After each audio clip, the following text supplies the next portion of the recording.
Super cross racing league മത്സരങ്ങൾക്ക് പിന്നാലെ Kozhikode corporation സ്റ്റേഡിയത്തിലെ പുൽത്തകിടികൾ നശിപ്പിച്ചുവെന്ന് പരാതി. മൈതാനത്തിന് മുകളിൽ പലക നിരത്തി ടൺ കണക്കിന് മണ്ണ് നിരത്തിയാണ് ട്രാക്ക് ഒരുക്കിയത്. ഇത്രയും ഭാരം മുകളിൽ വന്നതോടെ വെയിൽ കൊള്ളാതെ പുല്ലുണങ്ങുകയായിരുന്നു. നിഖിൽ പ്രമേശാണ് വീണ്ടും കോഴിക്കോട് വന്ന് ചേരുന്നത്. നിഖിലെ, ഗുഡ് മോർണിംഗ് അഗെയിൻ. അപ്പോൾ ഇങ്ങനെ ഭാരം നിരത്തി ആ പുല്ലിന്റെ ജീവൻ കളഞ്ഞു എന്നാണല്ലോ പരാതി. അതെന്തായാലും പരാതി ന്യായമാണ്. എന്താണ് അതിൽ ഇനി ചെയ്യാൻ സാധിക്കുന്നത്?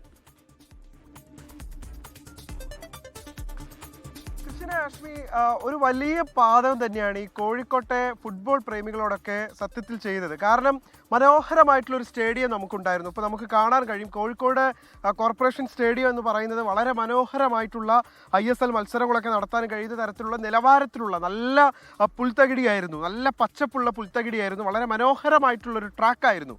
പക്ഷെ അതിൻ്റെ ഇപ്പോഴത്തെ അവസ്ഥ നോക്കൂ. അന്ന് ഈ ഭൂമി ഈ മത്സരങ്ങൾക്ക് വേണ്ടി, ബൈക്ക് റേസിംഗ് മത്സരങ്ങൾക്ക് വേണ്ടി കൈമാറുമ്പോൾ നൽകിയിരുന്ന ഒരു ഉറപ്പ് എന്ന് പറയുന്നത് ഇത് ഒരു തരത്തിലും ഈ മൈതാനത്തെ ബാധിക്കില്ല, ഇത് പൂർവ്വസ്ഥിതിയിലാക്കും. അന്ന് തന്നെ ഈ ഫുട്ബോൾ പ്രേമികളൊക്കെ വലിയ രീതിയിലുള്ള ആശങ്ക പ്രകടിപ്പിച്ചിരുന്നു. ഈ സൂപ്പർ ക്രോസ് റേസിംഗ് ലീഗിന് വേണ്ടി ഇത് സമ്മാനിക്കുമ്പോൾ നമ്മുടെ കായിക വകുപ്പ് മന്ത്രി അന്ന് വലിയ അഭിമാനത്തിൽ അവതരിപ്പിച്ചതായിരുന്നു. സൽമാൻ ഖാൻ വരും, മെസ്സി വന്നില്ല പക്ഷേ സൽമാൻ ഖാൻ വരും എന്നൊക്കെ പറഞ്ഞ് അദ്ദേഹം വന്നു. അദ്ദേഹത്തിനൊപ്പം മന്ത്രി മുഹമ്മദ് റിയാസിനെയൊക്കെ നമ്മൾ ഉടനീളം കണ്ടതാണ്.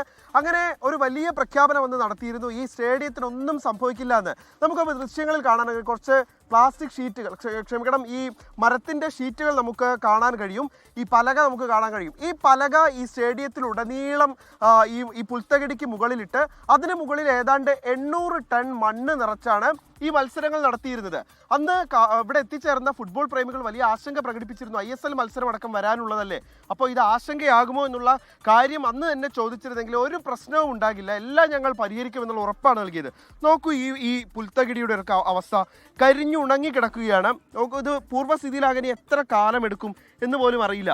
ഇത് പൂർവ്വസ്ഥിതിയിലാക്കുക വളരെയധികം പ്രയാസകരമായിരിക്കും എന്നുള്ള കാര്യത്തിൽ യാതൊരു തർക്കവുമില്ല. ഭൂരിഭാഗം ഇടങ്ങളിലും ഇങ്ങനെ കരിഞ്ഞുണങ്ങി നിൽക്കുകയാണ്. ഇത് പരിഹരിക്കാൻ വേണ്ടി ചെയ്യുന്ന മാർഗം എന്തെന്ന് നോക്കൂ. ചെറിയ രീതിയിലൊരു വെള്ളം കൊണ്ട് നനയ്ക്കുകയാണ്. ഇതുകൊണ്ട് എന്താകാനാണ് എന്നുള്ള ചോദ്യമാണ് ഏറ്റവും പ്രധാനപ്പെട്ടത്. എന്തായാലും ചോദിക്കാനും പറയാനും ഇവിടെ ആരുമില്ല എന്നുള്ളൊരു സാഹചര്യം തന്നെയാണ് ഇത്തരത്തിലുള്ള അവസ്ഥയിലേക്ക് കാര്യങ്ങൾ എത്തിക്കുന്നത്. എന്തായാലും ഈ സ്റ്റേഡിയം പൂർവ്വസ്ഥിതിയിലാക്കണമെന്നുള്ള ആവശ്യം കോഴിക്കോട്ടെ എന്ന് മാത്രമല്ല മലബാറിലെ, കേരളത്തിലെ മുഴുവൻ കായിക പ്രേമികളും ഇപ്പോൾ മുന്നോട്ട് വയ്ക്കുകയാണ്. ഇനി എന്ത് നടപടി ഇക്കാര്യത്തിൽ സ്വീകരിക്കും എന്നുള്ളതാണ് നമ്മൾ വളരെ കൗതുകത്തോടു കൂടി നോക്കിക്കാണുന്നത്. ഹാഷ്മി ക്രിസ്റ്റീന. ശരി, നിഖിൽ പ്രമേശാണ് വിവരങ്ങളുമായി ചേർന്ന്. അവിടെ അത്രയ്ക്ക് വെയിലാണോ എന്ന് ചിലർ ചോദിക്കുന്നുണ്ട്. കൊട പിടിച്ച് നല്ല വെയിലുണ്ട്. ലോകത്തെവിടെയായാലും ഏത് സമയത്തും 24 വാർത്തകളും ഓഗ്മെന്റഡ് റിയാലിറ്റി പാക്കേജുകളും എക്സ്പ്ലെയിനറുകളും വിശദമായി കാണാൻ ഞങ്ങളുടെ YouTube ചാനൽ നിങ്ങൾക്ക് സബ്സ്ക്രൈബ് ചെയ്യാം.